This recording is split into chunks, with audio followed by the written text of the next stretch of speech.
علم کلام میں. کیوں؟ اس لیے کہ کہتے ہیں فإني والله اطلعت من اهل الكلام على شيء ما ظننته قط. اس لیے کہ اللہ کی قسم اہل کلام میں سے، علم کلام والوں کی زبان سے میں نے ایسی باتیں سنی ہیں کہ میرے گمان میں بھی ایسی باتیں نہیں تھی. اللہ کے بارے میں ایسی شان میں گستاخی کرتے ہیں. تصوف کے بارے میں صوفی دیکھیے امام شافعی کیا کہتے ہیں. حلیۃ الاولیاء میں ابن سعد نے قول ذکر کیا ہے امام شافعی رحمہ اللہ کا. کہتے ہیں لو ان رجلا عاقلا تصوف لم يأتي الظهر حتى يصير احمق. ایک آدمی اگر صبح کے وقت میں اگر صوفی بن جائے تو ظہر کا وقت آنے سے پہلے وہ بے وقوف بن جائے گا، اس کی عقل چلی جائے گی. صبح صوفی بن گیا، ظہر آنے تک اس کی عقل چلی جائے. کون کہہ رہا ہے؟ امام شافعی رحمۃ اللہ علیہ فرما رہا ہے. کیوں؟ اس لیے کہ تصوف میں آزادی ہو جاتی انسان کے لیے کتاب و سنت سے، پھر عقل چلاتا ہے. اور آپ جانتے ہیں کہ کتاب و سنت سے ہٹ کر عقل کیا ہے؟ جہل اور بے وقوفی. کتاب و سنت سے ہٹ کر عقل کیا ہے؟ جہالت ہے. تو کہا کہ جو کوئی جو ہے صوفی ہو جاتا ہے صبح میں، ظہر تک وہ احمق بن جاتا ہے. ظہر بھی نہیں آئے گی کہ احمق بن جائے گا. کتاب و سنت کے ترک کرنے کے سلسلے میں کیا قول ہے؟ اور علم کلام میں پڑھنا اور اپنی طرف سے عقائد نکالنا جس کی بنیاد کتاب و سنت پر نہ ہو، ان کے بارے میں امام شافعی کہتے ہیں حکمی فی اہل الکلام ان یضربوا بالجرید. میرا فیصلہ اہل کلام والوں کے بارے میں، فلاسفرز کے بارے میں، اسلام کے اللہ کے بارے میں فلسفی چلاتے ہیں، ان کے بارے میں میرا فیصلہ یہ ہے کہ ان کو جو ہے جرید سے، یعنی ٹہنی جو ہے اچھی چھڑی سے ان کو جو ہے اچھا پیٹا جائے. وَيُحْمَلُوا عَلَى الْإِبِلِ، اور ان پر سوار کیا جائے. وَيُطَافُ بِهِمْ فِي الْعَشَائِرِ يُنَادَى عَلَيْهِمْ، اور ان کو گھمایا جائے سب علاقوں کے اندر اور یہ پکارا جائے ان کے ساتھ میں هَذَا جَزَاءُ مَنْ تَرَكَ الْكِتَابَ وَالسُّنَّةَ وَأَقْبَلَ عَلَى الْكَلَامِ. یہ بدلہ ہے اس آدمی کا، یہ جزا ہے اس کی جو کتاب و سنت کو چھوڑے اور علم کلام میں پڑھے. آج بھی آپ دیکھیں مدارس میں علم کلام پڑھایا جاتا ہے. ان مدارس میں جو فخر کرتے ہیں کہ ہم دیکھیے صحیح طریقے پہ چل رہے، اماموں کے طریقے پہ چل رہے ہیں. علم کلام کیا ہے؟ کہہ رہے ہیں علم کلام میں پڑھنے والے کی سزا ہم یہ دیں گے. فتویٰ امام شافعی کا کہ اس کی پٹائی کی جائے، اونٹ پہ بٹھایا جائے اور پورا گھمایا جائے اس کو علاقوں میں اور کہا جائے یہ بدلہ ہے اس آدمی کا جو کتاب و سنت کو چھوڑ کے کہاں پڑھے؟ علم کلام میں.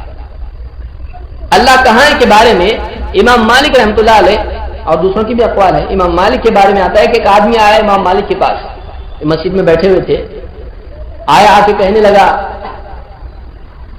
کہ یا ابا عبداللہ، اے ابو عبداللہ، اللہ تعالیٰ قرآن کریم میں فرماتا ہے کہ الرحمن علی العرش استوى، الرحمن عرش پر مستوی ہے. کیسے استوى؟ کیسے مستوی ہے؟ امام مالک نے سر جھکایا اور اس سے پہلے ان کو کوئی جو ہے ایسا سخت سوال نہیں پوچھا گیا تھا. پھر اس کے بعد سر اٹھایا تو پیشانی پر جو ہے پسینہ تھا اور اس کے بعد انہوں نے جو جواب دیا، کیا جواب دیا؟ کہا کہ الاستواء معلوم والکیف مجہول والایمان به واجب والسؤال عنه بدعہ وما اراک الا مبتدعا. استواء معلوم ہے، اس کا علم ہم کو ہے کہ قرآن میں ہے. اللہ نے کہا اللہ عرش پر مستوی ہوا، الاستواء معلوم. والکیف، کیسے استواء کیا اللہ نے عرش پر، کیسے مستوی ہوا ہم نہیں. والکیف مجہول، اس کی کیفیت ہم کو نہیں معلوم ہے. والایمان به واجب، اور اس پر ایمان لانا واجب ہے. کیوں؟ اللہ نے جس کی خبر دی اس کا انکار نہیں کیا جا سکتا ہے، اس پر ایمان واجب ہے. والسؤال عنه بدعہ، اور اس کے بارے میں گہرائی میں پوچھ تاچھ کرنا کہ کیسے اللہ عرش پر قائم ہوا، قیامت کے دن اللہ کیسے ایسا کرے گا، کیسے کلام کرے گا، کیسے کرے گا. تو اللہ کی صفات کے بارے میں کیسے، کیفا ولما، یہ علماء پسند نہیں کرتے تھے. کہا کہ والسؤال عنه بدعہ، اور اس کے بارے میں استواء کے بارے میں ڈیٹیل میں ایسا پوچھنا یہ بدعت ہے. کیوں؟ صحابہ نے نہیں پوچھا، اللہ نے نہیں پوچھا. وما اراک الا مبتدعا، اور مجھ کو تو ایسا لگتا ہے کہ تو بدعتی ہے. اور اس کو بولا نکل باہر میں. وَأَمَرَ أَن يُخْرَجْ، اور حکم دیا کہ اس کو باہر نکالو مسجد کے، کیونکہ یہ پورا گڑبڑ کرے گا، یہ بدعت پھیلانے والا ہے.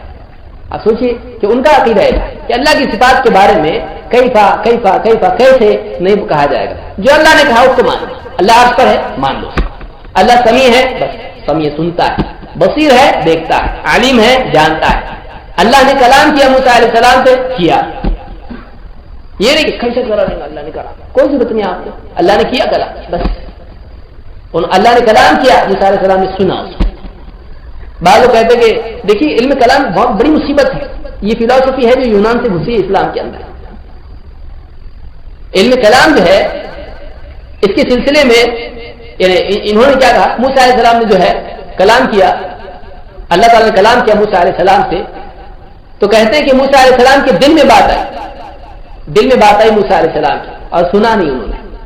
تو یہ علم کلام جو ہے یہ باطل ہے، یہ فلسفی ہے، لیکن حقیقی عقیدہ یہ ہے کہ اللہ تعالیٰ نے کلام کیا موسیٰ علیہ السلام سے اور سنا موسیٰ علیہ السلام نے اس کو سنا.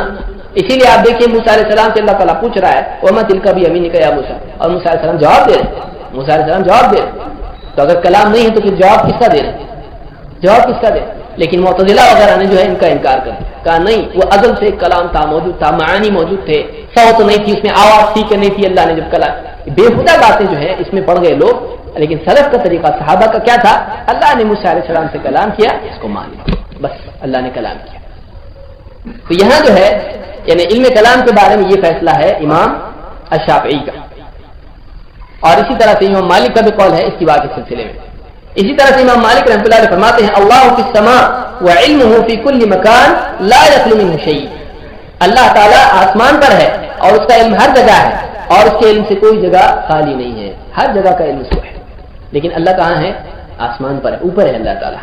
اس کو یہ امام مالک کا عقیدہ ہے. اسی طرح سے دین میں اپنی رائے سے کلام کرنے کے سلسلے میں امام ابو حنیفہ رحمۃ اللہ علیہ فرماتے ہیں ایاکم والقول فی الدین فی دین اللہ تعالی بالرأی. خبردار، اللہ کے دین میں اپنی رائے سے کچھ کہنے سے بچو. اپنی طرف سے کچھ، بعض لوگ کہتے ہیں اپنی طرف سے نکالتے ہیں کوئی بھی چیز اور اپنی طرف سے اس کی جو ہے حکمت بیان کرتے ہیں کہ ایسا نہیں ایسا ہے. لیکن آپ دیکھیے کہ امام ابو حنیفہ رحمۃ اللہ علیہ فرما رہے ہیں کہ خبردار، اللہ کے دین میں اپنی رائے سے کچھ کہنے سے بچو. علیکم باتباع السنہ فمن خرج عنها ضل. تم پر اتباع سنت لازم ہے، اس لیے کہ جو سنت سے باہر نکل گیا وہ گمراہ ہو گیا. تو امام شافعی کس کی اتباع کے لیے کہہ رہے ہیں؟ رائے کی اتباع. امام ابو حنیفہ رائے کی اتباع کے لیے کہہ رہے ہیں یا سنت کی اتباع کے لیے کہہ رہے ہیں؟ تو یہی دعوت ہماری ہے، یہی ہم کہہ رہے ہیں. اسی طرح سے امام ابو حنیفہ رحمۃ اللہ علیہ طلب حدیث کے سلسلے میں کیا کہتے ہیں؟ بعض لوگ بولتے ہیں نا حدیث جنگل ہے. ہمارے مولوی صاحب کہنے لگے، دور سے آتے ہیں وہ سفر کر کے، کہنے لگے حدیث آگ کی طرح ہے. دیکھو آگ پہ روٹی اس پہ پکائی جاتی ہے، آگ سے فائدہ اٹھایا جاتا ہے لیکن آگ پہ چلا نہیں جاتا ہے. کتنی شاندار بات ہے. ہاں بتائیے، بولتے اسی لیے کہتے ہیں کہ حدیث سے فائدہ تو اٹھایا جاتا ہے لیکن حدیث پہ چلنا جو ہے، کوئی چلتا ہے آگ پہ تو حدیث پہ چلنا ہے اسی جیسے آگ پہ چلنا. تو پھر چاروں امام کے بارے میں کیوں کہتے ہیں بھائی یہ آگ پہ چلنا ہے؟ یعنی آپ بتائیے کیا حدیث کی مثال اس علم کی جس کو آپ کو دے کر اللہ نے بھیجا ہے؟ اللہ کے نبی صلی اللہ علیہ وسلم فرماتے ہیں کہ جس علم کے ساتھ اور ہدایت کے ساتھ اس کو اللہ نے بھیجا ہے اس کی مثال بارش کی طرح ہے. بخاری مسلم کی حدیث ہے، آپ جانتے ہوں. یہاں مولوی صاحب کیا کہہ رہے ہیں؟ اس کی مثال آگ کی طرح ہے. آپ بتائیے آگ کو پانی بجھاتا ہے، یہ ایک دم الٹی مثال ہے. ایسا نہیں ہے، بلکہ یعنی یہ جو علم ہے اللہ کے نبی صلی اللہ علیہ وسلم کا، اس پہ سنت پر چلنا ویسا نہیں جیسے آگ پہ چلنا ہے. آگ پر پاؤں سے چلتے، سنت پر پاؤں سے چلنے کے لیے کہا جا رہا ہے. دونوں میں فرق ہے. سنت پر چلنے کا مطلب یہ ہے کہ اپنی زندگی میں سنتوں سے زندگی کو آراستہ کیا جائے، عمل آدمی سنتوں پر کرے، اصول اپنی سنتوں سے لے. تو یہاں پر جو ہے طلب حدیث کے سلسلے میں امام ابو حنیفہ رحمۃ اللہ علیہ کیا کہتے ہیں؟ بعض لوگ ہوتے ہیں حدیث سے مت پوچھو، اب خالی فتوے پوچھو. تو ایسی جو پیاری باتیں کرتے ہیں ان کے بارے میں امام ابو حنیفہ رحمۃ اللہ علیہ کیا کہہ رہے ہیں؟ کہتے ہیں کہ لم تزل الناس فی صلاح ما دام فیہم من یطلب الحدیث فاذا طلب العلم بلا حدیث فسدوا. لوگ مسلسل خیر پر اور صلاح پر، صلاح کا الٹا فساد ہوتا ہے، بگاڑ ہوتا ہے. لوگ ہمیشہ ٹھیک راستے پر، صحیح راستے پر رہیں گے جب تک کہ ان میں سے حدیث مانگنے والا رہے گا، حدیث طلب کرنے والا رہے گا. فَإِذَا طَلَبُوا الْعِلْمَ بِلَا حَدِيثٍ فَسَدُوا. جب وہ بغیر حدیث کے علم حاصل کرنے لگ جائیں گے ان میں بگاڑ آ جائے گا. کون کہہ رہا ہے؟ امام ابو حنیفہ رحمۃ اللہ علیہ کہہ رہے ہیں کہ جب ان کے اندر لوگوں میں علم حاصل کریں گے لیکن حدیثوں کے بغیر تو ان میں کیا آ جائے گا؟ فساد آ جائے گا. اور یہی وجہ ہے کہ آپ دیکھ رہے ہیں لوگ پاؤں چوم رہے ہیں لوگوں کے، یہاں تک کہ لوگ جو ہے گھوڑے پہ، پونا میں ہے باہر گھوڑے پہ، گھوڑا اس سے چھوٹا گھوڑا، میں بھی ٹھہر کے ایک مرتبہ دیکھا ہوں. کیا ہے دیکھنا تو صحیح، فیمس ہے پونا میں گھوڑے پیر. تو ایک گھوڑا ہے، لکڑی کا ہے، کہے کا ہے معلوم نہیں، اتنا نزدیک جانے کی اتھارٹی نہیں ہم لوگوں کو، اور اس کے نیچے چھوٹا گھوڑا ہے، پیر ہے وہ.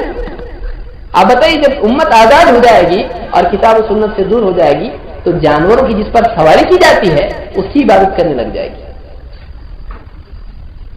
بتائیے, گھوڑے کو اپنا معبود بنائے گی اور اس کی جو ہے تعظیم کرے گی ایسی. تو کسی نے وہ گھوڑا لے لیا, اب شیعہ نے وہ گھوڑا لے لیا حسین رضی اللہ تعالیٰ کا, یہاں سنی بھی ایک قدم پیچھے رہیں گے, وہ ہمارے پاس بھی گھوڑا پی رہے ہیں. تو کہتے ہیں کہ جب وہ حدیث کے بغیر علم طلب کریں گے تو کیا ہوگا, ان میں فساد آ جائے گا. ہم یہی کہتے ہیں کہ ایک آدمی علم حاصل کرے تو دیکھے کہ احادیث میں کیا ہے, وہ حدیثوں کا علم حاصل کرے تو مجرم ہو جاتے ہیں, جو کہ امام ابو حنیفہ رحمۃ اللہ علیہ کا قول ہے. امام کی مانتے نہیں, امام کی مانتے نہیں, فروع میں امام کی مانتے ہیں, وہ بھی پورا نہیں, اور اصول میں پورا کا پورا چھوڑ دیا امام صاحب کو. ہم کہتے ہیں اصول میں بھی ماننا پڑے گا, فروع میں بھی ماننا پڑے گا, اور فروع میں جب اختلاف ہوگا ان کا سنت سے تو انہی کے قول کے مطابق اس قول کو ہم چھوڑ دیں گے. اسی لیے امام ابو حنیفہ رحمۃ اللہ علیہ فرماتے ہیں کہ اذا صح الحدیث فهو مذهبی, جب حدیث صحیح ثابت ہو جائے تو وہی میرا مذہب ہے. بعض لوگ امام ابو حنیفہ کے زمانے میں صحیح اس کا مسئلہ نہیں تھا, یہ کیا بول رہے ہیں. اذا صح الحدیث, جب حدیث صحیح ثابت ہو جائے تو پھر میرا مذہب وہی ہوتا ہے. یعنی میرا اصول یہ ہے کہ جب صحیح حدیث ہو تو میں اس پر اپنا مذہب یا فتویٰ قائم کرتا ہوں. کہہ رہے اذا صح الحدیث فهو مذهبی. رد المختار کے, رد المختار بغیر خاص کے بغیر نقطے کے, رد المختار کے حاشیے میں ابن عابدین نے لکھا ہے, جس کو شامی کہتے ہیں, شامی کے اندر یہ لکھی ہوئی چیز ہے. امام شافعی کا بھی یہی قول ہے, کہتے اذا صح الحدیث فهو مذهبی, جب حدیث صحیح ثابت ہو جائے تو وہی میرا مذہب ہے, وہی میرا فتویٰ ہے. واذا صح الحدیث فاضربوا بقول الحائط, جب حدیث ثابت ہو جائے, صحیح ثابت ہو جائے تو میرے قول کو دیوار پر مارو. کون کہہ رہا ہے؟ امام شافعی رحمۃ اللہ علیہ. یعنی میرا کوئی قول حدیث کے مقابل میں تم کو مل جائے اور حدیث صحیح ثابت ہو جائے تو پھر میرے قول کو دیوار پر دے مارو. یہ امام شافعی رحمۃ اللہ علیہ کہتے ہیں. احمد بن حنبل رحمۃ اللہ علیہ کیا فرماتے ہیں؟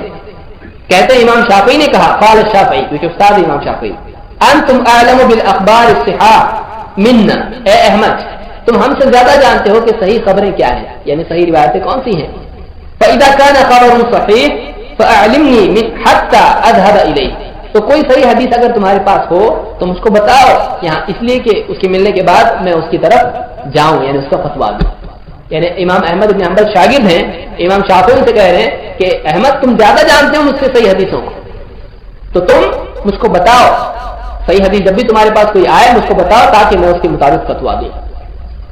کوفی کان او بصری او شامی, کوفی ہو, بصری ہو یا شامی حدیث ہو, کوفہ کی حدیث ہو یا شام کی ہو یا بصرہ کی ہو, یہ علاقے ہیں, کہیں سے بھی وہ حدیث آئی ہو, کسی بھی علاقے کی حدیث ہو, ضروری نہیں کہ مدینہ کی ہو, مکہ کی ہو, کسی بھی علاقے کی حدیث ہو, بشرطے کہ وہ کیا ہو, خبر صحیح, صحیح حدیث ہو, تو مجھ کو بتاؤ تاکہ میں اس کے مطابق فتویٰ دوں. ہم بھی کہتے ہیں کہ آج جو صحیح حدیثیں ہیں ان کے مطابق فتویٰ ہونا چاہیے, ضعیف حدیث پہ فتویٰ نہیں ہونا چاہیے. کس کا قول ہے یہ؟ امام شافعی کا قول ہے. اسی طرح سے ان کا قول ہے, یعنی ان کے ساتھی کہتے ہیں, ایک شخص نے ان سے پوچھا امام شافعی سے کہ متا روی, یعنی کہتے ہیں تأخذ بهذا الحدیث یا ابا عبداللہ, ایک حدیث ان کے سامنے ذکر کی گئی اور کہا کہ آپ کا فتویٰ اس حدیث کے مطابق ہے, یعنی یہ حدیث تو ہم نے سنی, ٹھیک ہے حدیث ہے, لیکن آپ کیا بولتے ہو, آپ کا فتویٰ کیا ہے, کہ یہی فتویٰ ہے آپ کا جو حدیث میں ہے؟ امام شافعی رحمۃ اللہ نے کہا کہ متا رویت عن رسول اللہ صلی اللہ علیہ وسلم حدیثا صحیحا ولم آخذ به فاشهدکم ان عقلی قد ذهب, اگر میں تم سے کوئی جب بھی حدیث بیان کروں اللہ کے نبی صلی اللہ علیہ وسلم کی اور فتویٰ اس سے ہٹ کے کچھ اور دوں تو میں اس کا گواہ بنتا ہوں تمہارے لیے کہ یہ بات یاد رکھو اور جان لو کہ اس وقت میں سمجھ لینا کہ میری عقل ختم ہو گئی ہے. یعنی میں حدیث بیان کروں اور فتویٰ کچھ اور دے دوں تو میں گواہ ہوں, خود امام شافعی کہہ رہے ہیں اپنے اوپر میں گواہ ہوں کہ اس بات کو جان لینا کہ میری عقل ختم ہو گئی, ان عقلی قد ذهب, میری عقل چلی گئی سمجھو. بلکہ اسی طرح سے حمیدی کہتے ہیں کہ ایک حدیث روایت کی امام شافعی نے ایک حدیث بیان کی تو کہتے ہیں میں نے پوچھا فقلت اتأخذ به, آپ کا یہ فتویٰ ہے کیا؟ یعنی حدیث میں جو بات ہے کہ آپ یہی کہتے ہو, اسی کے مطابق آپ اس کو لیتے ہو؟ انہوں نے کہا رأیتنی خرجت من کنیسۃ او علی زنار, کیا میرے کو تم نے چرچ میں سے نکلتا ہوا دیکھا ہے, یا میرے اوپر جو اس طرح سے ناڑا باندھتے ہیں عیسائی میں باندھا جاتا تھا پہلے, تو دھاگا بندھا ہوا دیکھا ہے میرے اوپر تم نے؟ کہتے ہیں کہ حتی اذا سمعت اور رسول اللہ صلی اللہ علیہ وسلم حدیثا لا اقول به, یعنی کہ میں مسلمان نہیں ہوں جو رسول کی حدیث میں ذکر کروں اور میں کچھ اور عمل کروں, مجھ کو چرچ میں سے آتا ہوا دیکھا تم نے, جو ایسا کہہ رہا ہے کہ آپ بھی بولتے ہو کیا, یہ تو ایک غیر مسلم کا کام ہے کہ محمد صلی اللہ علیہ وسلم کی بات سنے گا اور بولے گا میں نہیں مانتا اس کو. ایک مسلمان کا طریقہ یہ نہیں ہے، بلکہ مسلمان کا قول وہی ہوتا ہے جو محمد صلی اللہ علیہ وسلم کا قول ہوتا ہے. بغیر دلیل کے بعض لوگوں کو دلیل مت مانگو. ہمارے بعض مولوی صاحب ذرا تھوڑے غصے والے ہوتے ہیں، ان کو دلیل پوچھے کوئی غریب مسکین جا کے تو بولتے ابا کی دلیل ہے کیا. یہ طریقہ ایک عالم کا نہیں، عالم کا نہیں. اور یعنی میں ایسا فرضی طور پر نہیں کہہ رہا ہوں، ایک سے زیادہ لوگ جو ہیں باہر جانے کی ضرورت نہیں، باہر کے بھی واقعات ہیں، پونا کے واقعات ہیں کہ انہوں نے جب کسی عالم سے پوچھا کہا کہ اپنے ابا کی دلیل ہے، باپ کی دلیل ہے کیا. میں تو بہت مہذب الفاظ میں کہہ رہا ہوں. آپ بتائیے کہ باپ کی دلیل کا ہم کو مکلف بنایا گیا ہے کہ جو بھی انسان جیسے ہی بالغ ہو جائے پہلا کام اس کا باپ کی دلیل ڈھونڈے. کیا قرآن و سنت میں ہم کو اس کا مکلف بنایا گیا ہے؟ نہیں بنایا گیا. لیکن کتاب و سنت کی دلیل مسائل کے سلسلے میں ہم کو بتایا گیا ہے، علماء کے اقوال ہیں کہ ہم کتاب و سنت کے مطابق عمل کریں اور اقوال میں دیکھیں کہ کیا موافق ہے کیا مخالف ہے. تو جس کی دلیل لینا چاہیے وہ تو نہیں لے رہے ہیں، اور جس کی دلیل کے مکلف نہیں ہے اس کی دلیل پوچھ رہے ہیں. کتنی شرم کی بات ہے. اور کون کر رہا ہے یہ؟ کوئی غیر عالم نہیں، کوئی جاہل نہیں، بلکہ کوئی عالم اس کو کہے تو اور زیادہ تعجب ہوتا ہے اس پر. امام شافعی رحمۃ اللہ علیہ، امام شافعی کا قول ہے، کہتے ہیں مثل الذی یطلب العلم بلا حجہ کمثل حاطب اللیل. جو آدمی بغیر حجت کے یعنی بغیر دلیل کے بغیر پروف کے علم حاصل کرتا ہے اس کی مثال ایسی ہے جیسے رات میں جا کر جنگل میں لکڑیاں چنتا ہے، جلانے کے لیے لکڑیاں چن کے لاتا ہے. یحمل حزمۃ حطب وفیہ افرع تلدغه وهو لا. کہتے جو آدمی بغیر دلیل کے آگ بند کر کی چیزیں لیتا ہے اس کی مثال ایسی ہے جیسے رات میں جنگل میں جائے لکڑیاں چننے کے لیے، جلانے کے لیے، اور وہ کچھ بھی اٹھاتا رہے یہاں تک کہ ہاتھ اس کا سانپ کو بھی پڑے گا لکڑی سمجھ کے، اور وہ سانپ اس کو ڈس دے گا. یعنی یہ مثال ہے، بہت لطیف اشارہ ہے اس طرف کہ ایک آدمی جب بغیر تمیز کی چیزوں کو لیتا ہے تو نفع والی چیز سمجھ کے ایسی چیز کو لیتا ہے جس کو ہلاکت اس کی اس میں ہوتی ہے. تو بغیر دلیل کے علم لینا کیسا ہے؟ ایسا جیسے یہاں ذکر کر رہے ہیں. تو ہلاک ہوگا کہ نہیں ہوگا؟ ہلاک ہوگا. امام شافعی کے قول کے مطابق وہ ہلاک ہو جائے گا. اسی طرح سے حدیث پڑھنا، بعض لوگوں سے حدیث مت پڑھو ورنہ گمراہ ہو جاؤ گے. حدیث جنگل ہے، اس میں جو ایک بار گیا امیزن، اس میں گیا ایک بار افریقہ کا جنگل ہے، اس میں گیا تو نکلے گا نہیں باہر. تو اس طرح کی باتیں کرنا ایک تو یہ کہ اپنی پس ہمتی کو دوسروں پر لادنا ہے. ہم کہیں گے آپ آپ کو نہیں سمجھتی تو ہم کیا کریں؟ آپ کے لیے جنگل ہے، آپ جنگل کے باہر بیٹھے رہو، ہم جا کے کچھ لے کے آتے ہیں آپ کے لیے.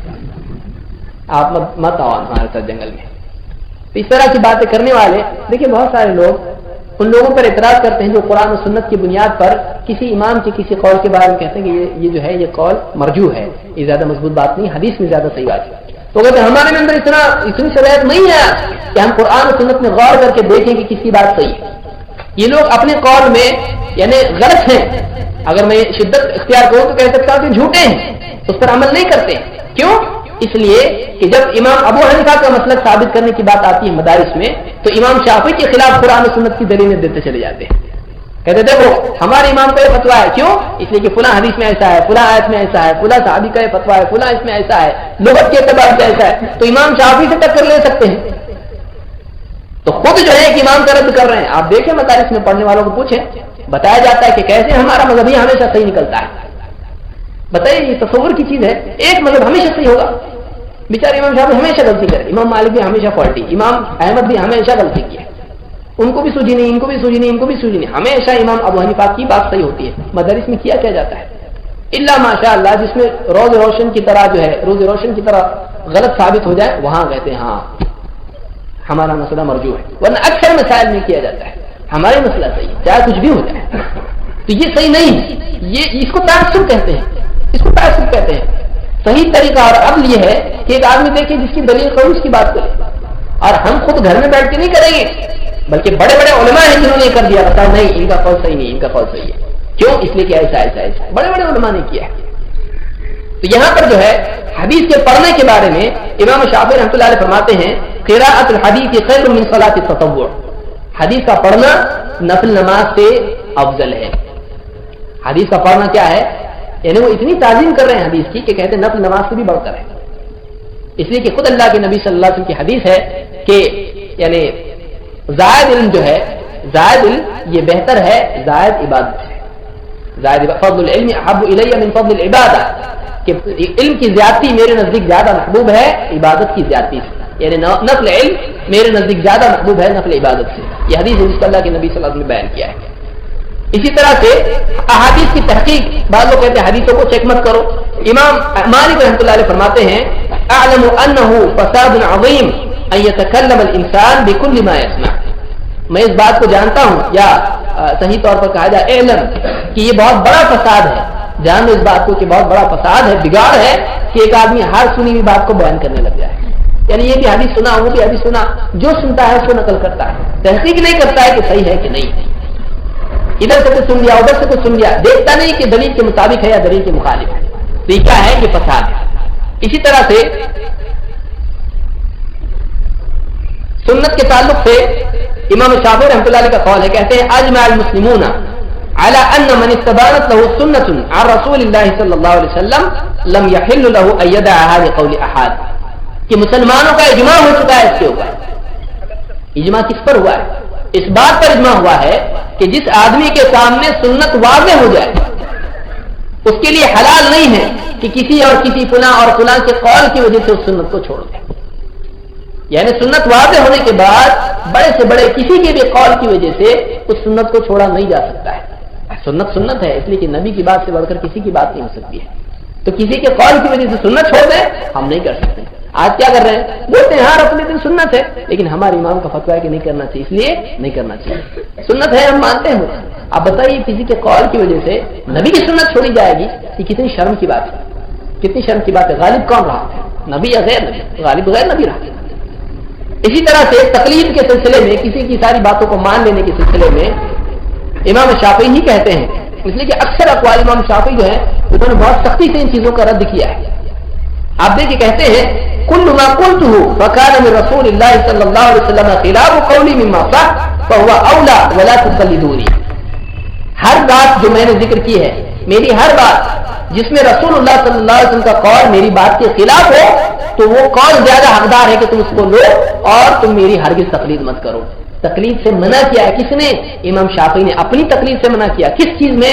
جس میں کہا کہ میرا قول نبی صلی اللہ علیہ وسلم کے قول سے ٹکرا ہے، تو اس میں تم کو نہیں ماننا ہے میرے قول کو، زیادہ بہتر یہ کہ نبی کے قول کو لو. امام احمد کہتے ہیں لا تقلدنی. امام ابو داؤد نے ان سے پوچھا تو انہوں نے امام ابو داؤد رحمہ اللہ سے کہا لا تقلدنی ولا تقلد مالکا ولا الشافعی ولا الاوزاعی ولا الثوری وخذ من حیث اخذوا. میری تقلید مت کرو، نہ امام مالک کی تقلید کرو، نہ شافعی کی، نہ اوزاعی کی، نہ ثوری کی. وہاں سے لو جہاں سے انہوں نے لیا ہے. کون کہہ رہا ہے؟ امام احمد بن حنبل. نہ میری تقلید کرو نہ مالک کی، ایک جو ہے یعنی جہاں سے انہوں نے لیا وہاں سے تم بھی لو، جہاں سے انہوں نے لیا وہاں سے تم بھی لو. اسی طرح سے امام احمد کہتے ہیں حدیثوں کو رد کر دینے کے سلسلے میں، کہتے ہیں کہ من رد حدیث رسول اللہ صلی اللہ علیہ وسلم فهو على شفا هلكة. جو اللہ کے نبی صلی اللہ علیہ وسلم کی حدیث رد کر دے تو وہ ہلاکت کے کنارے آ کے کھڑا ہو گیا ہے، یعنی وہ ہلاکت میں پڑنے والا ہے، وہ ہلاکت میں پڑنے والا ہے. اسی طرح سے امام شافعی رحمۃ اللہ علیہ فرماتے ہیں اذا وجدتم في كتابي خلاف سنة رسول اللہ صلی اللہ علیہ وسلم. اگر میری کتاب میں تم کو کوئی بات رسول اللہ صلی اللہ علیہ وسلم کی سنت کے خلاف ملتی ہے فقولوا بسنة رسول اللہ صلی اللہ علیہ وسلم ودعوا ما قلت. تو تم میری بات کو چھوڑ دو اور تم اسی کے مطابق کہو جیسا کہ نبی کریم صلی اللہ علیہ وسلم کی سنت ہے. میری بات کو چھوڑ دو. کون کہہ رہا ہے؟ امام شافعی. کب؟ جب نبی صلی اللہ علیہ وسلم سے ٹکرائے. ایک روایت میں ان کا قول ہے فاتبعوها ولا تلتفتوا الى قول احد. کہتے تم سنت کی اتباع کرو، حدیث کے اوپر چلو، لیکن سنت پر چلو، لیکن اور کسی کے قول کی طرف دھیان مت دو. ولا تلتفتوا الى قول احد. کسی کے بھی قول کی طرف دھیان مت دو. اسی طرح سے امام ابو حنیفہ رحمۃ اللہ علیہ فرماتے ہیں اذا قلت قولا يخالف كتاب الله تعالى وخبر الرسول صلی اللہ علیہ وسلم فاتركوا قولي. کہ جب میں کوئی ایسا قول ذکر کروں کہ جو اللہ کی کتاب اور رسول اللہ صلی اللہ علیہ وسلم کی خبر کے خلاف ہو تو تم میرے قول کو چھوڑ دو. کون کہہ رہا ہے؟ امام ابو حنیفہ رحمۃ اللہ علیہ. کہ اللہ کی کتاب اور رسول اللہ صلی اللہ علیہ وسلم کی سنت کے خلاف ہو، آپ کی حدیث کے خلاف ہو، خبر کے خلاف ہو، میرا قول چھوڑ دو اور نبی صلی اللہ علیہ وسلم کی سنت کو لے لو. اسی طرح سے امام ابو حنیفہ رحمہ اللہ سے پوچھا گیا کہ اذا قلت قولا وکتاب اللہ یخالف. جب آپ کا کوئی قول ہو اور اللہ کی کتاب اس کے خلاف ہو تو قال اتركوا قولی بکتاب اللہ. اللہ کی کتاب کے مقابلے میں میرے قول کو چھوڑ دو. امام ابو حنیفہ کہہ رہے ہیں. فقیل اذا كان خبر الرسول يخالفه، اگر آپ کے قول کے خلاف اللہ کے رسول صلی اللہ علیہ وسلم کی خبر ہو، حدیث ہو، قال اتركوا قولي بخبر رسول اللہ صلی اللہ علیہ وسلم، رسول اللہ صلی اللہ علیہ وسلم کی خبر یعنی حدیث کے مقابلے میں میرا قول چھوڑ دو. فقیل اذا كان قول الصحابہ يخالفه، آپ کے قول کے خلاف صحابہ کا قول ہو، قال اتركوا قولي بقول الصحابہ، میرے قول کو چھوڑ دو صحابہ کے قول کے مقابلے میں. یہ کون کہہ رہا ہے؟ امام ابو حنیفہ رحمۃ اللہ علیہ، جس کے حکم ہے امام ابو حنیفہ کے احکام ہے. لوگ مانتے ہیں اس کو، ان کو ذکر نہیں کیا جاتا ہے، خالی رفع الیدین اور ہاتھ ناک کے نیچے باندھ، اور صرف یہی باتیں انہوں نے بتائی ہے. یہ تو اصول ہیں جن کے تابع بات سے سارے فتوے، یہ اصل اصول ہیں. اسی طرح سے امام مالک کہتے ہیں انما انا بشر اخطی و اصیب، میں بشر ہوں، میری بات صحیح بھی ہوتی ہے اور خطا بھی ہوتی ہے. فانظروا فی رأیی، میری رائے میں میرے فتوے میں غور کرو. فکل ما وافق الکتاب والسنہ فخذوہ، ہر بات جو میں نے کہی ہے وہ کتاب و سنت کے موافق ہو اس کو قبول کرو. وکل ما لم یوافق الکتاب والسنہ فاترکوہ، میری ہر بات جو کتاب و سنت کے موافق نہیں ہے اس بات کو چھوڑ دو. یعنی کتاب و سنت کی موافق ہم کیا کہہ رہے ہیں؟ کوئی نئی بات کہہ رہے ہیں، ہم اماموں کو چھوڑو کہہ رہے ہیں. بعض لوگ سمجھتے ہیں لوگ امام کو چھوڑ دو، بولتے کیوں؟ اس لیے کہ یہ چھوڑو بولتے ہیں، یہ مت کرو وہ مت کرو، سنت پہ چلو، تو کہہ رہے اماموں سے دور ہٹا رہے ہیں. آپ بتائیے امام ابو حنیفہ اپنے سے دور ہٹا رہے ہیں؟ نہیں، کہہ رہے ہیں میری بات کتاب و سنت کے مطابق ہے تو لو، اگر مخالف ہے تو مت لو. امام مالک کہہ رہے ہیں یہاں پر. بعض لوگ کہتے ہیں کہ یہ چیلنج ہے ان کا، نہیں ہے ایسی کوئی بات، یعنی اگر ایسا ہو تو پھر میری ہر بات صحیح ہے. ایسا نہیں، وہ کہہ رہے ہیں میں بشر ہوں، غلطی بھی کرتا ہوں. انما انا بشر اختی و اصیب، میں بشر ہوں، میری بات صحیح بھی ہوتی ہے خطا بھی ہوتی ہے، اس لیے کہہ رہے ہیں. اسی طرح سے بعض لوگ سے اماموں سے کوئی خطا نہیں ہوتی. آپ سنیے امام کیا کہہ رہے ہیں. امام ابو حنیفہ کا رجوع ثابت ہے. امام ابو حنیفہ رحمۃ اللہ علیہ کہتے ہیں اپنے شاگرد یعقوب یعنی ابو یوسف سے کہتے ہیں ویحک یا یعقوب، اے یعقوب ابو یوسف تیرا برا ہو. قریبی ہیں تو اس طرح سے کہا جاتا ہے. کہتے لا تکتب کل ما تسمع منی، ہر بات جو مجھ سے سنتا ہے لکھ مت لیا کر، میری ہر بات کو مت لکھ، اور لکھ لیتا ہے، جیسے کچھ بول دیا فتویٰ لکھ دیتا ہے اس کو، ہر بات لکھ مت لیا کر. فإني قد أرى الرأي اليوم وأتركه غدا، اس لیے کہ آج میری کچھ رائے ہوتی ہے، آج میرا کچھ جو ہے استنباط ہوتا ہے، کل میری کچھ اور رائے ہو جاتی ہے، غور و فکر سے میں کل کسی اور نتیجے پر پہنچتا ہوں. وأرى الرأي غدا وأتركه بعد غد، اور کل میری کوئی رائے ہوتی ہے پرسوں میں اس کو چھوڑ دیتا ہوں. یعنی جیسے جیسے دلائل میرے سامنے آتے جاتے ہیں میں اپنے فیصلے کو بدل دیتا ہوں. کوئی پتھر کی لکیر تھوڑی ہے کہ جو ہے جیسے آج کوئی کہتا ہے کہ تیر ہوتا ہے ہمارا فتوا، کہ جب تیر نکل گیا تو واپس نہیں آتا، اب نکل گیا، اب دے دیا فتوا ہم نے، اب دونوں الگ، اب حلالہ کرنا پڑے گا. اس طرح کی جو باتیں ہیں بے حیائی کی باتیں، یہ ساری غلط ہیں. غور کیا جائے کہ قرآن و سنت کے مطابق کیا ہے. بہت ضرورت ہے اس بات کی کہ جو آج فقہ رائج ہے، جو فتوے رائج ہیں، ان میں دیکھا جائے کون سا کتاب و سنت کے مطابق ہے اور کون سا مطابق نہیں. امام مالک جو ہیں ان کے بارے میں عبداللہ ابن وہب کہتے ہیں کہ ایک آدمی امام مالک کے پاس آیا اور پوچھا کہ پاؤں کی انگلیوں کے بیچ میں وضو میں خلال ہے یا نہیں، پاؤں کی انگلیوں میں جو خلال کیا جاتا ہے وہ ہے کہ نہیں. کہا کہ ایسا کچھ نہیں. ان کے ساتھی جو ہے ابن وہب کہتے ہیں کہ میں چپ رہا، اور جب سب چھٹ گئے لوگ تو میں نے ان سے کہا کہ ایک حدیث ہے اس بارے میں، اس میں حدیث ہے. انہوں نے کہا اچھا کون سی حدیث ہے؟ کہا کہ انہوں نے کہا کہ اللہ کے نبی صلی اللہ علیہ وسلم نے کہا ہے، فلاں فلاں سند پوری سند ذکر کی، اور کہا کہ صحابی کہتے ہیں المستورد بن شداد القرشی کہتے ہیں کہ میں نے اللہ کے رسول صلی اللہ علیہ وسلم کو دیکھا کہ وہ اپنی انگلی سے جو ہے چھوٹی انگلی جو ہوتی ہے اس سے پاؤں کی انگلیوں کا خلال کر رہے ہیں. امام مالک نے حدیث سنی تو کہا ان ھذا الحدیث حسن، سند سن کے کہا یہ حدیث تو بڑی اچھی ہے، یہ حدیث حسن ہے. اور کہا وما سمعت به قط الا الساعة، آج تک یہ حدیث میں نے نہیں سنی تھی، آج تک یہ حدیث میں نے نہیں سنی تھی. پھر کہتے ہیں کہ یہ عبداللہ بن وہب کہتے ہیں ثم سمعته بعد ذلك يسأل فيأمر بتقليل الأصابع، اس کے بعد جب بھی امام مالک سے پوچھا گیا پاؤں کے خلال کے بارے میں انگلیوں کے، تو امام مالک کہتے تھے ہاں پاؤں کی انگلیوں میں خلال کرنا چاہیے. پہلے کیا کہتے تھے؟ نہیں ہے خلال، حدیث تھی نہیں تھی، مدینہ کے ہیں حدیث نہیں ہے ان کے پاس، تو فتویٰ کیسا تھا؟ نہیں ہے، نہیں کرنا چاہیے. کیوں؟ ثابت نہیں ہے. لیکن کسی نے بتا دیا حدیث ہے ثابت ہے، کہا اچھا یہ سند ہے، اچھا ٹھیک ہے حدیث تو صحیح ہے. پھر لوگوں کو حدیث کے مطابق فتویٰ دینے لگے. اس کو رجوع کہتے ہیں کہ نہیں کہتے ہیں؟ اسی کو رجوع کہتے ہیں، اپنی بات کو چھوڑ کے حدیث کے مطابق لینا. یہ اماموں کا طریقہ ہے. ایسا نہیں کہ ایک آدمی جو ہے اس کو بمبئی جانا ہو اور سولاپور کی گاڑی میں بیٹھ جائے، کہتے بس ہم تو بیٹھ گئے آپ نہیں نکلیں گے گاڑی سے باہر، اور ٹکٹ بھی لے لیا ہم نے، اب تو نہیں جائیں گے. جانا کدھر؟ بمبئی جانا ہے، اور گاڑی میں سیٹ مل گئی ہم کو تو آپ نہیں نکلیں گے باہر. وہاں سیٹ نہیں ملی تو آپ بتائیے، وہ لوگ وہاں سیٹ کبھی نہیں ملی تو یہاں مل گئی سیٹ، ابھی نہیں چھوڑوں گا گاڑی کو. اب بولیں گے بھائی شولہ پور جاتی ہے، کہیں بھی جان دو سیٹ مل گئی،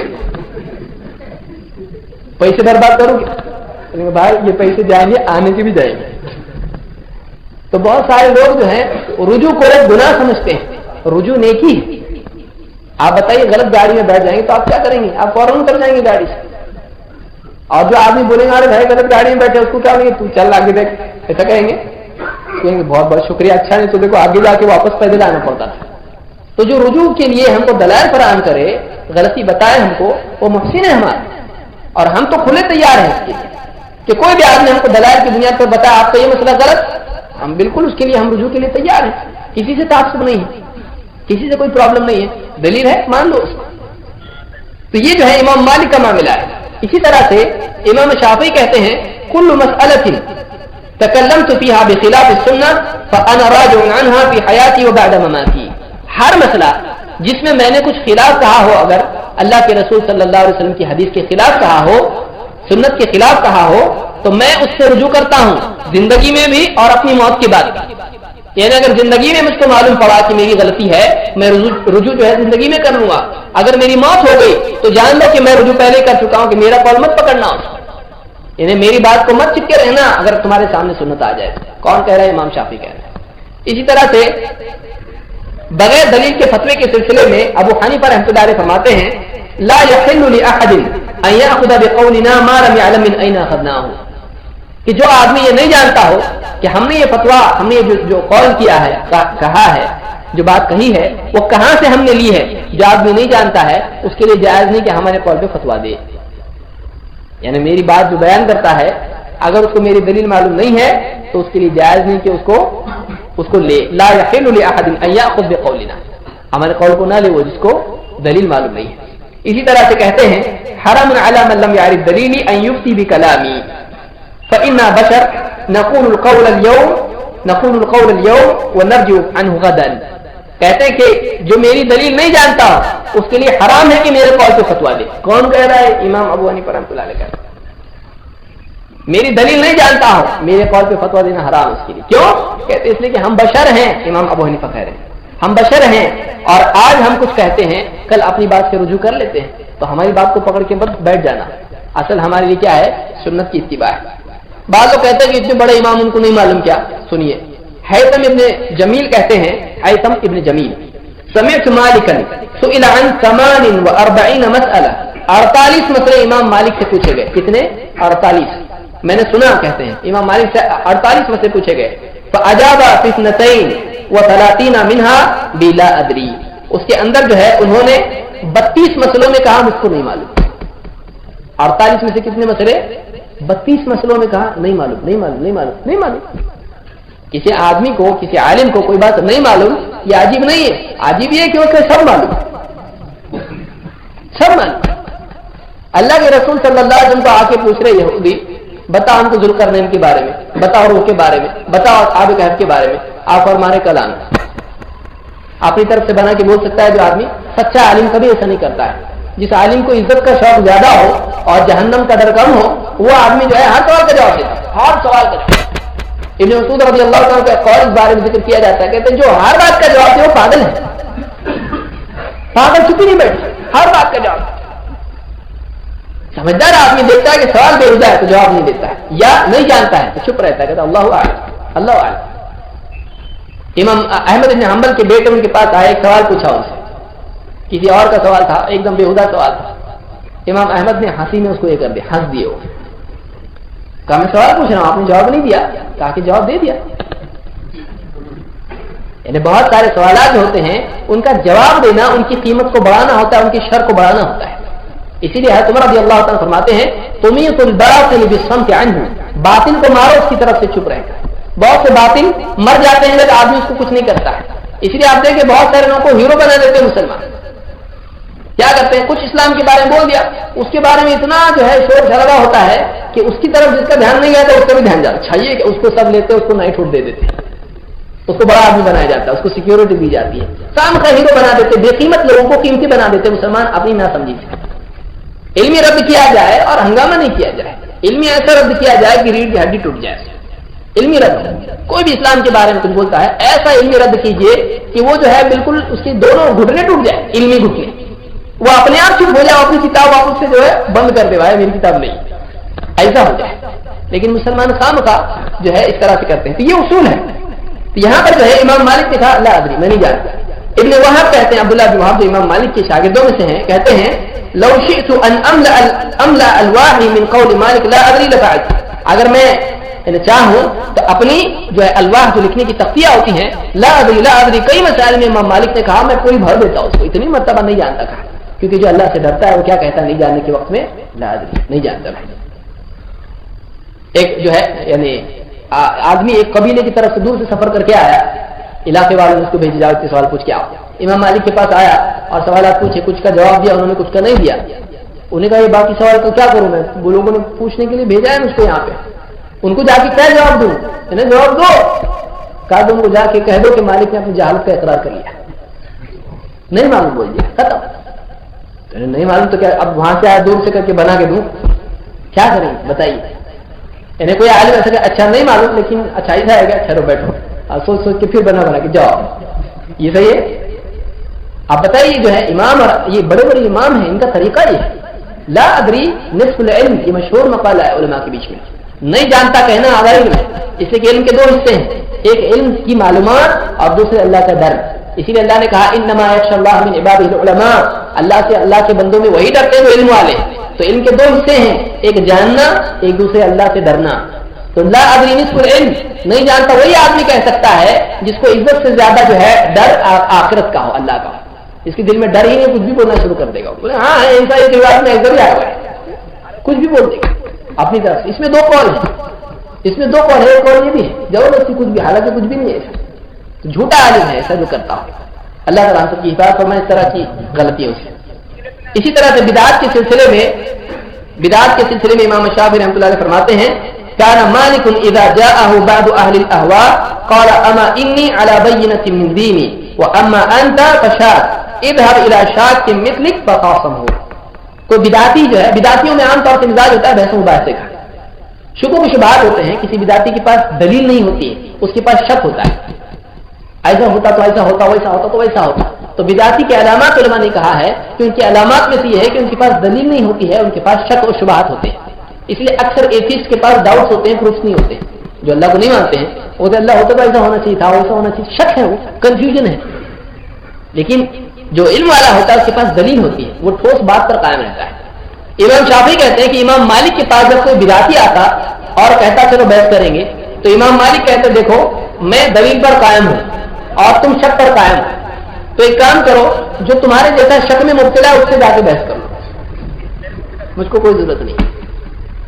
بعض ہمارے ساتھیوں کو کیا ہوتا ہے کہ ویلکم, خام خادم نہیں بحث کرنا چاہتا, اس کے بھی گلے پڑ کے اس کو بحث کریں. بحث کرنے سے آدمی جنگ جیت جاتا ہے, آدمی کھو دیتا ہے, اس کو اچھی طرح یاد رکھیں.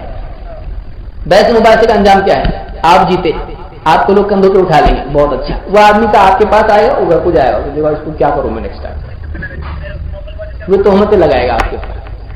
تو داعی کی کوشش یہ ہو کہ وہ مدعو کو جیتے, نہ کہ جنگ جیتے.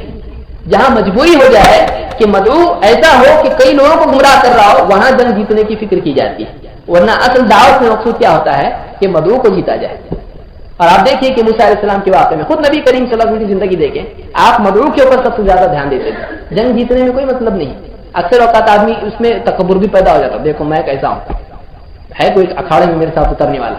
تو اکثر مناظر جتنے ہوتے ہیں ان میں تکبر جو ہے چوٹی پہ ہوتا ہے, تکبر ہوتا ہے, اور یہ اسی ساری خرابیاں پیدا ہوتی ہیں. تو جو آدمی تکبر سے, جھوٹ سے, دھوکے سے, مکر سے اور مسلمانوں کی تحقیر سے بچ سکتا ہے, وہی آدمی مناظرے کے میدان میں اترے. جو آدمی اپنے نفس میں جیتا ہو, جس کو حق سے زیادہ آنا کی جو ہے یعنی زیادہ فکر ہو, ایسا آدمی مناظرہ کرنا اس کے لیے, چاہے وہ سب کے لیے جیت جائے, وہ جہنمی بن جائے گا. اللہ ہم سب کی حفاظت فرمائے. اسی طرح سے کرامات کے سلسلے میں بعض لوگ کہتے ہیں کرامات جو ہے, کرامت کا مطلب بزرگ, بزرگ کا مطلب حق, حق کا مطلب جنت. یہ لوگوں کی جو ہے یہ ایکچولی فارمولا ہے لوگوں کا. کہیں کرامت ہوئی کا مطلب حق پہ ہے, حق پہ کا مطلب جنت میں لے کے جانے والے بزرگ ہیں, بہت بڑے. امام الشافعی رحمۃ اللہ علیہ فرماتے ہیں البدایہ والنہایہ میں قول کا ہے اذا رأيتم الرجل يمشي على الماء ويطير في الهواء فلا تغتروا به حتى تعرضوا امره على الكتاب والسنة. اگر تم دیکھو کہ کوئی آدمی جو ہے پانی پر چل رہا ہے، ہوا میں اڑ رہا ہے، پانی پہ چل رہا ہوا میں اڑ رہا، کیسا سپر آدمی ہوگا ایک دم کہ ہوا میں اڑنے لگ گیا ایک دم بغیر پر کے اور پانی پہ چلنے لگ گیا بغیر ناؤ کے، تو یہ آدمی جو ہے حالانکہ اس کی کوئی وقت نہیں ہے، یہ تنکا بھی پانی میں بہ جاتا ہے اور مکھی بھی ہوا میں اڑتی ہے، تو کوئی بڑی چیز نہیں ہے، حقیقی مخلوقات بھی اس طرح سے کرتی ہیں. تو یہاں پر جو ہے کہا کہ اگر تم دیکھو کہ کوئی آدمی پانی پر چل رہا ہے، ہوا میں اڑ رہا ہے، فلا تغتروا، دھوکے میں مت پڑو اس سے، اس چیز کی وجہ سے دھوکے میں مت آؤ، حتی تعرضوا امره علی الکتاب والسنہ، جب تک کہ تم اس کے معاملے کو اس کے حالات کو کتاب و سنت پر جانچ نہ لو، پیش نہ کر لو. اگر اس کی زندگی کتاب و سنت کے مطابق ہے، اس کا عقیدہ و عمل کتاب و سنت کے مطابق ہے، تب تو ٹھیک ہے، ورنہ اگر اس کی زندگی میں کتاب و سنت نہیں ہے، عقائد کتاب و سنت سے الگ ہیں، تو پھر اس کی یہ کرامت نہیں ہے، دھوکہ ہے، جادو ہے، یہ جادو ہے. تو یہاں پر جو ہے امام شافعی کا قول ہے. اسی طرح سے بعض لوگ میجورٹی مائنورٹی کرتے ہیں، تو اس بارے میں آپ دیکھیے کہ امام مالک کا قول ذکر کیا ہے الانصاف میں، الدہلوی نے، کہتے ہیں لا حجہ فی قول احد دون رسول اللہ صلی اللہ علیہ وسلم وان کذبوا، اللہ کے رسول صلی اللہ علیہ وسلم کے سوا کسی میں حجت نہیں ہے، چاہے جو ہے لوگ کتنے زیادہ کیوں نہ ہو جائیں، یعنی زیادہ لوگ ہو لیکن خلاف ہو رسول اللہ صلی اللہ علیہ وسلم کے، تو ان کی بات میں کوئی دم نہیں ہے، کوئی دلیل نہیں ہے، کوئی حجت نہیں ہے. ولا فی قیاس ولا فی شیء، نہ کسی قیاس میں حجت ہے، نہ کسی چیز میں حجت ہے جو رسول اللہ صلی اللہ علیہ وسلم سے ہٹ کے ہو. کہتے ہیں کہ وما ثم الا طاعت اللہ ورسولہ بالتسلیم، کہ کہتے ہیں کہ وما ثم الا طاعت اللہ ورسولہ بالتسلیم، پھر اس کے بعد بس کیا جاتا ہے اللہ اور اس کے رسول کی پوری اطاعت کرنا، اس کے سوا کوئی حجت نہیں ہے. زیادہ سے زیادہ لوگ بھی ہو جائیں تب بھی ان کی بات دلیل نہیں بنتی ہے، تو میجورٹی میں دھوکے میں آنے کی کوئی ضرورت نہیں ہے. اسی طرح سے امام مالک کہتے ہیں لیس احد بعد النبی صلی اللہ علیہ وسلم الا ویؤخذ، تھوڑا سا رہ گیا آپ ڈرے نہیں، بعضوں پر رکنے کا نام ہی نہیں ملا. بعض لوگوں کو جو ہے پلٹ کے دیکھ رہے ہیں چائے بنی کہ نہیں، چائے بنی کہ نہیں.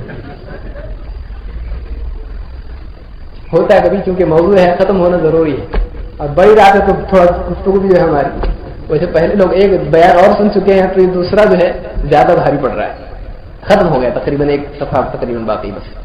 امام مالک رحمۃ اللہ علیہ کہتے ہیں کہ لیس احد بعد النبی صلی اللہ علیہ وسلم الا ويؤخذ من قوله ويترك الا النبي صلی اللہ علیہ وسلم، انسان میں سے کوئی ایسا نہیں ہے کہ جس کی کوئی بات لی جاتی ہے، کوئی بات چھوڑ دی جاتی ہے، ہر ایک ایسا ہے، کوئی بات لی جاتی ہے، کوئی چھوڑ دی جاتی ہے، صحیح تو لو، غلط تو چھوڑ دو، سوائے نبی صلی اللہ علیہ وسلم.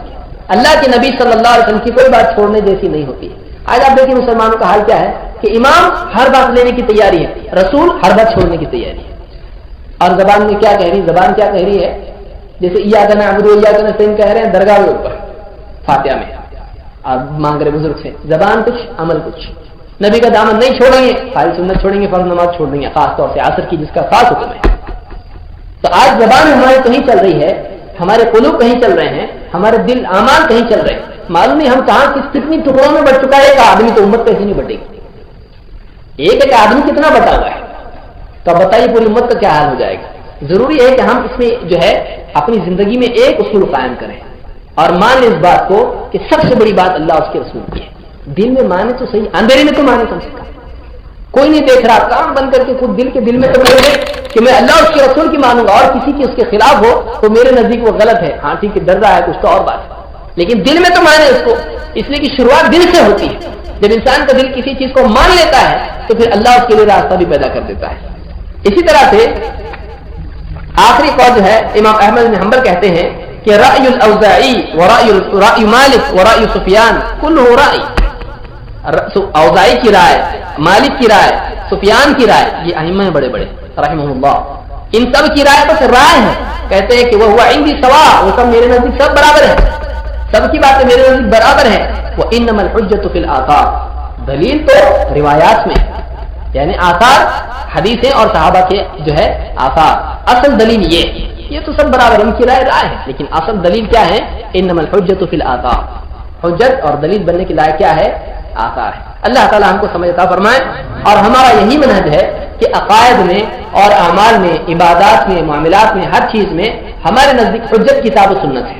پھر کتاب و سنت سے جو ہے جو مسائل ہم کو کتاب و سنت میں واضح نہیں ملتے ہیں تو اس کے بعد میں اجماع کا مرتبہ ہے کہ اجماع کو بھی ہم مانتے ہیں، قیاس کو ہم مانتے ہیں، بعض لوگ قیاس کو نہیں مانتے، قیاس کو مانتے ہیں، لیکن قیاس میں دو قیاس ہوتے ہیں، قیاس جو مطابق ہو کتاب و سنت اور اجماع کے، اور وہ قیاس جو اس کے خلاف ہو، اس خلاف والے کو ہم نہیں مانتے ہیں۔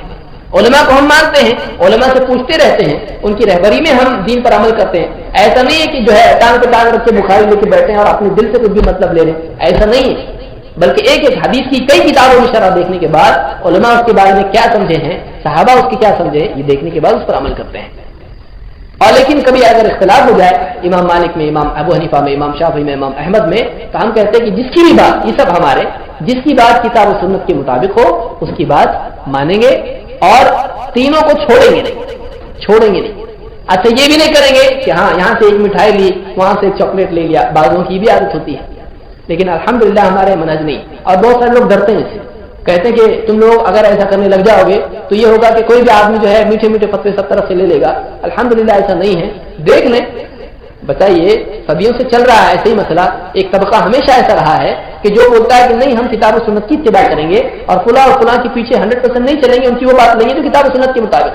ایسا طبقہ کتنا خواہشات کے پیچھے چلتا ہے، آپ دیکھ لیں، ان کی زندگیاں دیکھیں، ان کے اصول دیکھیں، ان کی عبادات دیکھیں، ایسا نہیں ہوتا ہے، بلکہ اور زیادہ پابندیاں انسان کے اوپر آ جاتی ہے۔ تو ایسا جس چیز سے ڈر رہے ہیں یہ خیالی ڈر ہے، اس کا وجود زمین میں نہیں ہے۔ جنوں کے بارے میں ڈر رہے ہیں کہ ایسا کرنے لگ جائیں گے، کر رہے ہیں کہ دیکھو نا پہلے، نہیں کر رہے ہیں۔ دنیا بھر میں جتنے لوگ قرآن و سنت پر چل رہے ہیں، کوشش کر رہے ہیں، ان کے بارے میں ایسا آپ کو دیکھنے میں نہیں ملے گا کہ وہ ادھر سے کچھ ادھر سے کچھ ایسا کر رہے ہیں، نہیں ملے گا آپ کو ایسا۔ اللہ تعالیٰ اس کی ہم کو سمجھ عطا فرمائے اور ائمہ کی تکریم کی، ان کی دلوں میں تعظیم کی جو ہے ہم کو توفیق عطا فرمائے، اور ان کی اصول کی اور فروع کی اتباع کی توفیق عطا فرمائے، اور وہ اقوال جن جو آپس میں مختلفی ہیں، اختلاف کرتے ہیں، مختلف ہیں، تو ان میں ہم کو جو ہے صحیح بات کی طرف رہبری عطا فرمائے، اور کتاب و سنت سے اقرب الی النصوص جو مسئلہ ہے اس پر عمل کرنے کی ہم کو توفیق عطا فرمائے۔ جو حضرات ہم سے اختلاف رکھتے ہیں، جو ہمارے بھائی چاہے حنفی ہوں شافعی ہوں، ہم کو یعنی ان سے دل میں بغض نہیں ہے، اور ہم ان کو بھی اس طرف دعوت دیتے ہیں کہ وہ اختلاف کے باوجود اس بات کو جگا دے اپنے اندر، اپنے قلوب میں، کہ ہم آپس میں مسائل میں چاہے اختلاف ہو جائے، دلوں میں اختلاف ہمارے پیدا نہ ہو، پھر اس کے بعد میں ہم بیٹھ کے غور و فکر کر سکتے ہیں کہ کیا صحیح کیا نہیں ہے۔ دلوں ہی میں بغض ہو تو ہر آدمی اپنے آپ کو صحیح ثابت کرنے کی کوشش کرتا ہے، اور یہی گمراہی کی ابتدا ہوتی ہے، اور یہی قرآن و سنت کی ابطال کی پہلی سیڑھی ہے۔ اللہ تعالیٰ ہم سب کی سے حفاظت فرمائے اور حق کی طرف رہبری کی ہم کو جو ہے چلنے کی توفیق عطا فرمائے۔